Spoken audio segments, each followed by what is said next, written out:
Valorant's next agent is going to be officially revealed in just over a week. So in this video, I'll be piecing together everything we know so far about her identity and what she'll be bringing to the game. We'll be looking at things like the release date, official teasers, in-game lore, and more. So make sure to stick around until the end of the video so you don't miss anything. We actually already know that the next agent is a woman, and that's due to a new Jet voicemail that was added in the latest update. However, I will be doing this video chronologically and cover that at the end, and instead I'll start off right away with the basics everyone wants to know, which is the role and release date. Like I said, this agent will be revealed on the 23rd of August before the VALORANT Champions games on that day, so we can assume that she will release in the next act, which is right at the end of this month on either the 28th or 29th of August, depending on your time zone. When it comes to the role for the agent, I'd say it's an 80% chance she's an Initiator and 20% chance she's a Sentinel.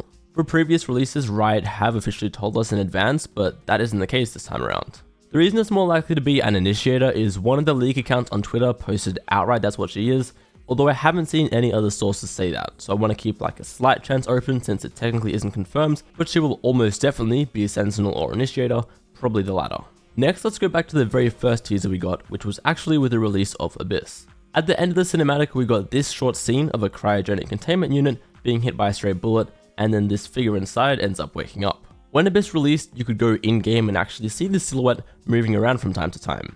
What was interesting is that before this cell even broke open, in one of the rooms on Abyss, this metallic flower was being studied. There was also some text that read prisoner sample, so this was clearly from whoever or whatever was being held captive. Then in the Battle Pass, we got the classic player card teaser from Riot.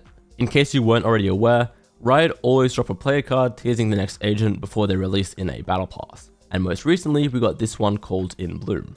We of course see that metal flower once again, as well as some of those vines too, and since this first appearance, they have just been in pretty much everything Riot have released lately, whether that's graphics for VALORANT Champions, the loading screen in game, and even the theme for the next night market, all have these vines. These were of course also seen at the end of the episode 9 Act 1 trailer, so it seems obvious that these vines will be relevant to one of the abilities of our next agent, and I will talk more about those vines and potential abilities later on in the video, but I do want to leave the more, theorizing sort of stuff until the end. Before I continue though, I want to take a minute to talk about HyperX, who were kind enough to sponsor this video and send me some peripherals to show you guys. HyperX recently released the Alloy Rise keyboard, which is available in full size or 75%. What I love about this keyboard is how customizable it is. You can change the key switches, the plate on top, and there's even badges to suit your style. Then there's the Cloud 3 wireless headset, which comes with up to 120 hours of battery life. That's 5 days of gameplay without needing to charge. The mic is detachable, which leads us into the next product, the HyperX Quadcast S. It sits nicely on your desk with its own stand, but easily my favorite feature is the tap to mute sensor on top. It's convenient and the lights react to it, so you'll always know whether the microphone is active or not. At this point, all we're missing is a mouse, and HyperX have you covered with the Pulsefire Haste 2. Wireless mice are the move these days, and this one comes with up to 100 hours of battery life. It's super light too, at only 61 grams. Finally, there's also the Alloy Origin 65 keyboard. This one is for those of you with less desk space, as it's even smaller than a 10 keyless keyboard while keeping the dedicated arrow keys. HyperX have a lot of high quality gear over at hyperx.com, so you guys should go check out their range if you're looking to upgrade your setup. Thanks again to HyperX for sponsoring this video. Now, unlike other times, we've actually gotten multiple player cards teasing the upcoming agent. First of all, there was also this one in the Battle Pass called Lost and Found, where we see Omen reaching out towards the flower. I think there are two main ways you can interpret the name of this card, one of them being that the lost thing was Omen and the found thing is this new agent / the flower, or alternatively, this person related to the flower was previously lost by Omen or the VALORANT protocol and they've now found her again. That would sort of lean into the whole Agent 8 theory, but personally I don't think that's the case. I believe this is simply just Agent 26, again because of Jet's new voicemail, which I'll go over later. I think the main takeaway here is that because Omen has been unstable as of late and looking for answers about his identity and his past, he's going to find some of those answers through her. The reason this new agent is going to be important to him, I'd say, is because she probably had some sort of Radianite experiments conducted on her at some point while she was in captivity, and of course we know that the reason Omen is in his shadowy form today is due to the incident with Radianite and Viper. We also a little more recently got this player card called Time's Up in the Champions Event Pass. Some people were theorizing that the new agent would have some time-based abilities, since we've gotten all these visuals of them shattering hourglasses, but it's probably more likely just indicating that whoever is behind these vines and flowers is upset with the silence of Hourglass and is going to get their revenge on them. Now recently in Valorant's lore, Rite of Wars have become increasingly important. They're essentially creatures affected by Radianite, Some examples of these are all 4 pieces of Gecko's utility, as well as the bear that Deadlock fought in the Unmade cinematic. Only one more Radivore ever escaped captivity according to this email that used to be on Bind, and based on this announcement that can be occasionally heard on Sunset, this 6th Radivore may very well be connected to our new agent. To all Radivore containment staff, Subject ZN35 remains unaccounted for in the Dirac Ring. This entity can disguise itself as any flora. Please remove all plants from your workspaces until it is recovered. If we go back to Deadlock's Unmade cinematic and the teaser surrounding it, it seems like there were 2 teams tasked with hunting down Radivores. Deadlock's team was called Ursa, and they went to go contain the Radivore bear.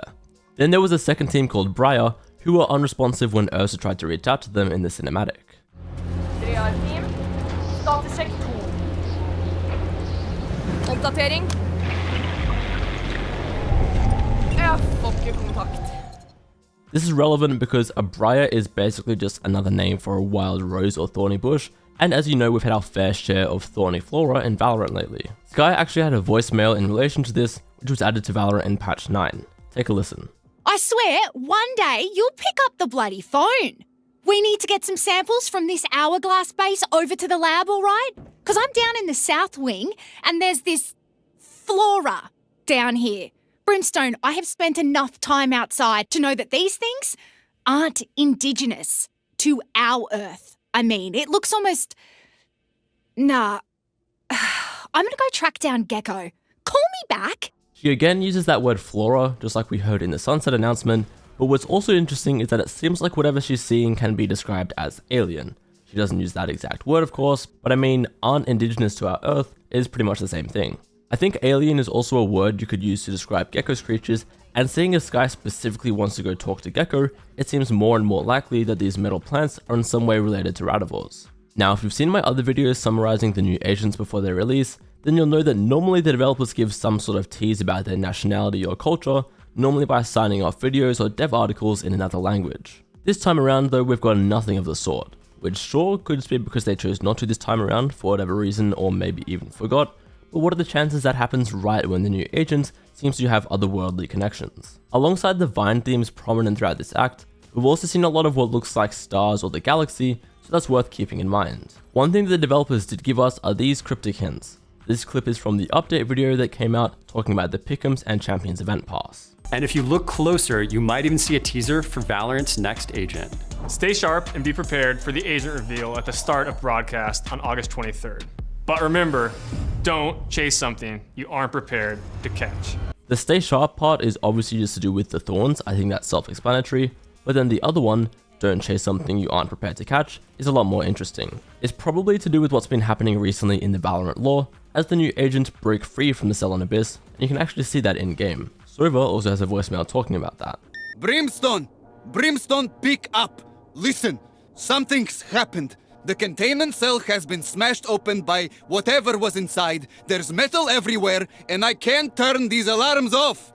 Brimstone, get over here now! So the Valorant protocol are probably going to track this prisoner down, which I believe directly ties into that teaser we got from the dev, as they're chasing her down but might not be prepared for just how strong she is, or her potential cosmic origins. That finally brings us to the Jet voicemail, which is a pretty interesting one, so take a listen. Hey, good news. We've been able to track the escapee. It led us straight through 2 more hourglass hideouts. I'm at the latest one now, or what's left of it. Damn, these scions didn't stand a chance. What this prisoner did to Hourglass, it's vicious. And she's getting better at it. Mastering her powers as she goes. I don't know if this is revenge or a vendetta, or she's just a monster or what. I'm gonna send over some videos of the handiwork. You should brace yourself. Based on Jet's description, it sounds like whoever this agent is, she's unfamiliar with her powers. That could potentially be a result of being frozen for so long and regaining her strength, or maybe it's because she only recently ever got these powers, due to whatever happened in that containment cell, and possible connections to Radianite experiments or Radivores, like I've been talking about throughout this video. We also got this email from Deadlock in the latest Valorant patch, and she used a lot of fancy words, but essentially how I'm understanding this is that the metal plants are produced in some way by the new agent, and she has an incredible amount of Radianite power. Anodization is a process to essentially increase the thickness and durability of metal, but this process left her vulnerable to extreme cold, and so the Scions use liquid nitrogen to make her immobile and keep her captive. At this point, I have two main theories in terms of the origin of this new agent, although they do sort of contradict each other. One possibility is that it was just a person, maybe even a Scion of Hourglass, who they experimented on in combination with a missing 6th Radivore, leading to the creation of this monster that has now escaped. The other possibility is that this is some otherworldly being with immense radiant power. Hourglass held her captive, but she eventually broke out, and is now getting revenge on them. Either way, I don't think this can be Agent 8, because when Jet was talking about this new agent, she just says the escapee and the prisoner, but they clearly have some sort of information about her, since Jet knows they're a girl. Even with that information, there doesn't seem to be any recognition there, which would probably be the case if this was Agent 8. Lastly, let's talk about abilities, and the only thing we've actually seen footage of so far are really just these vines crawling across the ground. I think a safe assumption is that they will immobilize and damage an enemy in some way, because I mean, with the amount of thorns we've seen so far, I feel like there just has to be an amount of damage being dealt. If we assume she's going to be an initiator, I think we could see someone coming in to compete with Breach. Similar to how Sova was the only real recon initiator that could, reveal people through walls, until they eventually added Fade. That isn't to say that Breach is particularly broken or anything. I think in fact, if you had to pick a weakest initiator right now, he'd probably be pretty up there in that discussion. Still, he definitely remains alone in that design space of really aggressive initiators that focus all in on flushing enemies out, without directly revealing their location. That sort of design would tie in perfectly with what the lore seems to be setting up so far, with this ruthless, aggressive monster getting her revenge on the Scions of Hourglass. Of course, that is just what I think, so I'd love to hear what predictions you guys have, considering everything I went over in this video. Towards the end, it did become a little more theory-based, but still I think this agent is going to have massive lore implications, and overall I'm really excited. So let me know what you guys think about this new agent in the comments.